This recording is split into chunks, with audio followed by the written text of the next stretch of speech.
Welcome you all to the classes. Already we have been discussed in budgetary control. In budgetary control we have been discussed with flexible budget. Flexible budget ಅಂತಕ್ಕಂತ ಒಂದು budget discuss ಮಾಡಿದ್ವಿ. Then ಥಿಯರಿನಲ್ಲಿ discuss ಮಾಡಿದೆ ಒಂದು glance ಸಲುವಾಗಿ cash budget a type of budget. Then ನಾನು theory ಕೂಡ discuss ಮಾಡಿದ್ದೀನಿ. It is a budget which shows the receipts and payments of a specific period in future. Budget ಅಂತಕ್ಕಂಥದ್ದು future related statement which represent receipts and payments of pertains to future for a particular period. On the specific period into future related receipts and payments in calculation ಮಾಡ್ತೀವಿ, that is set to budget. Already format ಕೂಡ discuss ಮಾಡ್ತೀವಿ. ಈಗ say for example ನಿಮ್ಮ format ಪ್ರಕಾರ ಅಂದ್ರೆ ನಿಮ್ಮ hand out ನಲ್ಲಿ ನೋಡ್ರಿ, ಫಾರ್ಮೆಟ್ ನಲ್ಲಿ ಕ್ಯಾಶ್ ಬಜೆಟ್ ಅದಲ್ಲಿ ಅಂತ ಬರ್ಸಿದ್ದೀನಿ. ಓಪನಿಂಗ್ ಕ್ಯಾಶ್ ಬ್ಯಾಲೆನ್ಸ್ ಎಕ್ಸಾಂಪಲ್ ನಲ್ಲಿ ಏಪ್ರಿಲ್ ಮೇ ಅಂಡ್ ಜೂನ್ ಅದಲ್ಲಿ ಅಂತ ತಗೊಂಡಿವಿ. Then April May and June opening balance receipts ನಲ್ಲಿ ಯಾವ್ದು ಬರ್ಬೋದು, ಸಾಧ್ಯತೆ ಯಾವ್ದಿದೆ, cash sales, collection from debtors, ಉದ್ರಿ ಏನಾದ್ರು ಕೊಟ್ಟಿದ್ರೆ ಕಸ್ಟಮರ್ಸ್ಗೆ, collection from debtors, calls amount received, share premium, other receipts, income from investment, maximum ಎಷ್ಟು ರಿಸಿಪ್ಟ್ಸ್ ಬರ್ತಾವ.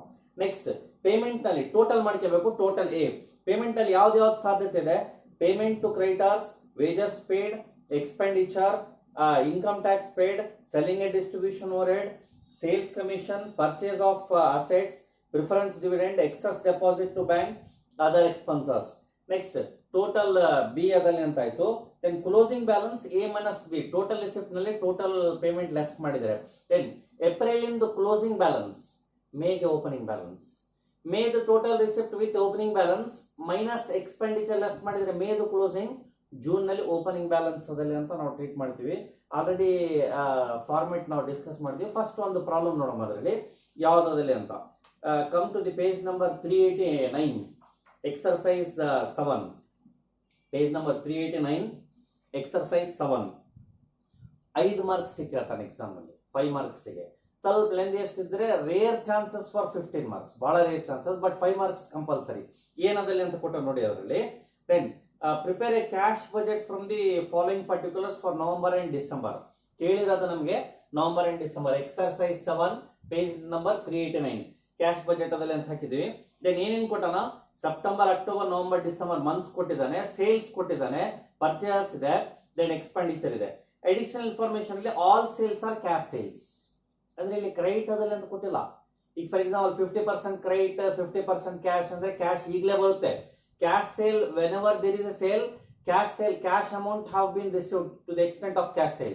Remaining if it is a case credit sales, that credit amount will be receiving based upon the condition stated in the problem. Problem ಅಲ್ಲಿ ಏನು ಕೊಟ್ಟಿರ್ತಾನೆ ಆ basis ಮೇಲೆ all purchases are on credit and 1 month credit is allowed. ಅಂದ್ರೆ ಈಗ ನೋಡ್ರಿ, cash sale ಮಾಡ್ತೀವಿ, sales ಮಾಡಿದೀವಿ, ಸೆಪ್ಟೆಂಬರ್ ಇಂದ ಸೇಲ್ಸ್ ಅಮೌಂಟ್ 10,000 ಸೆಪ್ಟೆಂಬರ್ ಅಲ್ಲೇ ಬಂದ್ಬಿಡ್ತದೆ. ಅಕ್ಟೋಬರ್ ಇಂದ 20,000 ಅಕ್ಟೋಬರ್. ಈಗ ಅರ್ಧ ಕ್ಯಾಶ್ ಅರ್ಧ ಕ್ರೆಡಿಟ್ ಅಂತ ಕೊಟ್ಟಿದ್ರೆ ಸೆಪ್ಟೆಂಬರ್ ನಲ್ಲಿ 10,000 ರೂಪಾಯಿ ಸೇಲ್ ಮಾಡಿದ್ರೆ 5,000 ಸೆಪ್ಟೆಂಬರ್, 5,000 ಅಕ್ಟೋಬರ್, ಈ ತರ ಆಗ್ತಿತ್ತು.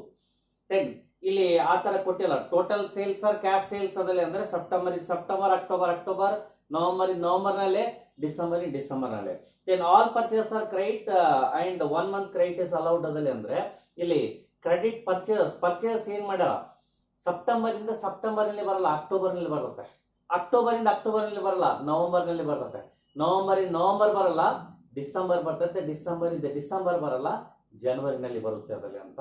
Next expenses are paid always after 1 month. ಇದು ಕೂಡ ಸೇಮ್, ಆ ಮಂತ್ ಇಂದ ನೆಕ್ಸ್ಟ್ ಮಂತ್ ಅದಲ್ಲಿ ಅಂತ. Then opening balance of cash on November is 5,000. ಈ advance income tax 5,000 is to be paid in the month of December. ನಮಗೆ ಸಂಬಂಧಪಟ್ಟಿರೋದು November and December related ಅಷ್ಟೇ ನಾವು ಕನ್ಸಿಡರೇಷನ್ ಮಾಡಬೇಕು. ಫಸ್ಟ್ ಓಪನಿಂಗ್ ಕ್ಯಾಶ್ ಬ್ಯಾಲೆನ್ಸ್, ಇದರಲ್ಲಿ opening cash balance ಎಷ್ಟಂತ ಕೊಟ್ಟಿದ್ದಾನೆ, 4th point ನಲ್ಲಿ ನವೆಂಬರ್ ನಲ್ಲಿ 5,000 ರೂಪೀಸ್ ಅದಲ್ಲಿ ಅಂತಿದೆ. ನವೆಂಬರ್ ನಲ್ಲಿ 5,000 ಅಲ್ಲಿ ನಿಲ್ಲಲ್ರಿ, ಇದರಲ್ಲಿ ಕ್ಲೋಸಿಂಗ್ ಏನಾಗುತ್ತೆ ಅಲ್ಲಿ ಓಪನಿಂಗ್ ಅದಲ್ಲಿ ಅಂತ ನಾವು ಟ್ರೀಟ್ ಮಾಡ್ತೀವಿ. 10 ಇಯರ್. ಇದಾದ್ಮೇಲೆ ರಿಸಿಪ್ಟ್ಸ್,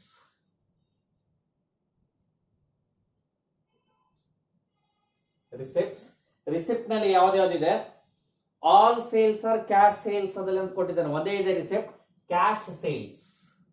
ಉದ್ರಿ ಕೊಟ್ಟಿದ್ರೆ ರಿಸೀವ್ಡ್ ಫ್ರಮ್ ಕಸ್ಟಮರ್ಸ್ ಅಂತ ಮಾಡ್ತಿದ್ದೀವಿ. Cash sales. ಈಗ ಆಲ್ರೆಡಿ ನಾನು ಡಿಸ್ಕಸ್ ಮಾಡಿದೆ ನಿಮ್ಮಲ್ಲಿ, ಸೆಪ್ಟೆಂಬರ್ ಇಂದ ಕ್ಯಾಶ್ ಸೇಲ್ ಮಾಡಿದರೆ ಸೆಪ್ಟೆಂಬರ್ಲೇ ಬಂದ್ಬಿಡ್ತದೆ ಅಮೌಂಟ್, ಅಕ್ಟೋಬರ್ ಇಂದ ಕ್ಯಾಶ್ ಸೇಲ್ ಅಕ್ಟೋಬರ್ ನಲ್ಲಿ, ನವೆಂಬರ್ ಇಂದ ಕ್ಯಾಶ್ ಸೇಲ್ ನವೆಂಬರ್ ಅಲ್ಲಿ, ಅಂದ್ರೆ ನವೆಂಬರ್ ಅಲ್ಲಿ ಎಷ್ಟು ಬಂದಿದೆ 30,000 rupees, ಡಿಸೆಂಬರ್ ಅಲ್ಲಿ ಎಷ್ಟಿದೆ 20,000 rupees. ನೆಕ್ಸ್ಟ್ ಕ್ಯಾಶ್ ಸೇಲ್ಸ್ ಆದ ನಂತರ ಕ್ಯಾಶ್ ಸೇಲ್ ಆಯ್ತು, ದೆನ್ ಇದಕ್ಕೆ ಏನಂತ ಟ್ರೀಟ್ ಮಾಡ್ತೀವಿ, ಟೋಟಲ್ ಎ, ಟೋಟಲ್ ಒಂದೇ ಕಾಲಮ್ ಮಾಡಿ, ಫಸ್ಟ್ ಕಾಲಮ್ ಅಷ್ಟೇ. Then this is total A, ಎಷ್ಟು 35,000. ಡಿಸೆಂಬರ್ ಈಗ ಕ್ಲೋಸ್ ಮಾಡಬಾರ್ದು, ಡಿಸೆಂಬರ್ ಇನ್ನ ಫೈನಲ್ ಆಗಿಲ್ಲ. ನೆಕ್ಸ್ಟ್ ಪೇಮೆಂಟ್ಸ್,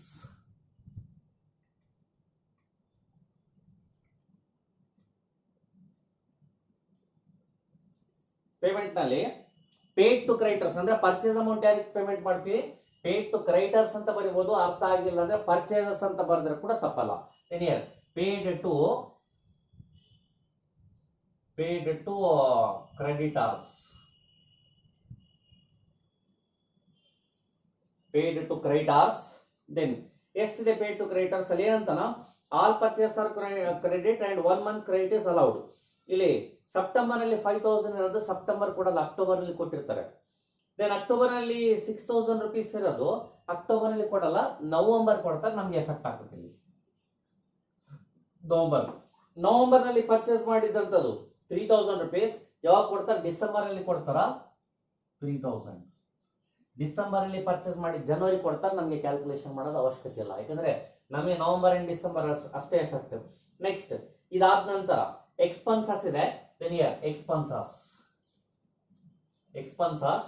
ಎಕ್ಸ್ಪೆಂಡಿಚರ್ ಅಲ್ಲಿ ಕೂಡ ಸೇಮ್ ಕೊಟ್ಟಿದ್ದಾರೆ, expenditure paid always after 1 month ಅಂತಿದೆ. 1,000 rupees ಎಕ್ಸ್ಪೆಂಡಿಚರ್ ಸೆಪ್ಟೆಂಬರ್ ಇಂದು ಅಕ್ಟೋಬರ್ ನಲ್ಲಿ ಕೊಡ್ತೀವಿ, ಅಕ್ಟೋಬರ್ ಇಂದು ನವೆಂಬರ್ ಅಲ್ಲಿ ಕೊಡ್ತೀವಿ, ನವೆಂಬರ್ ಇಂದು ಡಿಸೆಂಬರ್. ಅಂದ್ರೆ ಈಗ ಅಕ್ಟೋಬರ್ ಇಂದ ನವೆಂಬರ್ ನಲ್ಲಿ 1,500, ಅಕ್ಟೋಬರ್ ಇಂದ ನವೆಂಬರ್ ನಲ್ಲಿ 1,500. ನವೆಂಬರ್ ಎಕ್ಸ್ಪೆಂಡಿಚರ್ 500 rupees ಡಿಸೆಂಬರ್ ನಲ್ಲಿ, ನವೆಂಬರ್ ಎಕ್ಸ್ಪೆಂಡಿಚರ್ 500 ಡಿಸೆಂಬರ್ ಅಲ್ಲಿ. ನೆಕ್ಸ್ಟ್ ಅಡ್ವಾನ್ಸ್ ಇನ್ಕಮ್ ಟ್ಯಾಕ್ಸ್ ಅಂತ, ಅದು ಕೂಡ ಪೇಮೆಂಟ್, ಅಡ್ವಾನ್ಸ್ ಇನ್ಕಮ್ ಟ್ಯಾಕ್ಸ್. ಎಷ್ಟಿದೆ ಅಡ್ವಾನ್ಸ್ ಇನ್ಕಮ್ ಟ್ಯಾಕ್ಸ್, ಇಲ್ಲಿ ಅಡ್ವಾನ್ಸ್ ಇನ್ಕಮ್ ಟ್ಯಾಕ್ಸ್ ಯಾವ ಮಂತ್ ಅಲ್ಲಿ ಅಂತ ಅಂದ್ರೆ ಡಿಸೆಂಬರ್ ಅಲ್ಲಿ ಅಂತಾನ. Then here advance income tax December ಅಲ್ಲಿ 5,000 rupees. Then this is total B,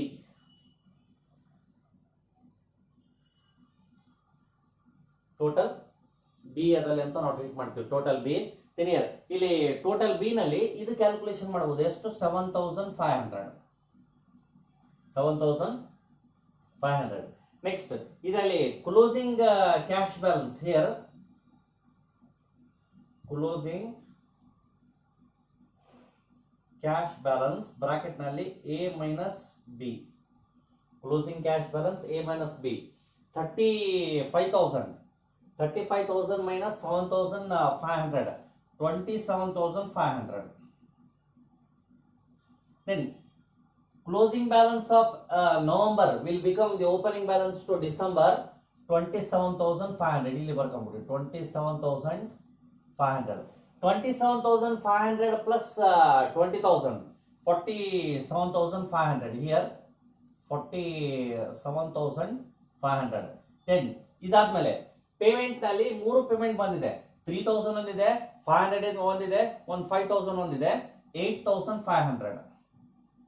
here next 47,500 minus 8,500 ಮಾಡಿದ್ರೆ ದಿಸ್ ಇಸ್ 39,000 rupees ಅದಲ್ಲ ಅಂತ ಟೋಟಲ್. ಇಷ್ಟೇನಂದ್ರೆ ನಾವು ಈ ಬೇಸಿಸ್ ಮೇಲೆ ಕ್ಯಾಲ್ಕುಲೇಷನ್ ಮಾಡ್ಕೊಂತ ಹೋಗ್ತೀವಿ. ಅಂದ್ರೆ ಇಲ್ಲಿ ಕ್ಲೋಸಿಂಗ್ ಕ್ಯಾಶ್ ಬ್ಯಾಲೆನ್ಸ್ ಎಷ್ಟು ಅದಲ್ಲಿ ಅಂದ್ರೆ closing cash balance of November 27,500, closing cash balance of December 39,000 rupees ಅದ ಅಂತ ಈ ತರ ನಾವು ಕ್ಯಾಲ್ಕುಲೇಷನ್ ಮಾಡ್ತೀವಿ.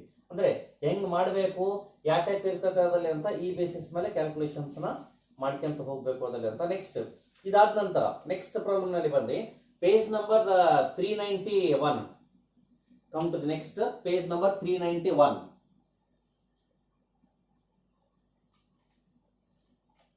Exercise 10 ಕೊಟ್ಟ ನೋಡಿ, prepare a cash budget from the following particulars for June and July ಅಂತ ಇದೆ, ಅದೊಂದು ನೋಡ್ಕೊಂಡ್ ಬಿಡೋಣ. ಅದರಲ್ಲಿ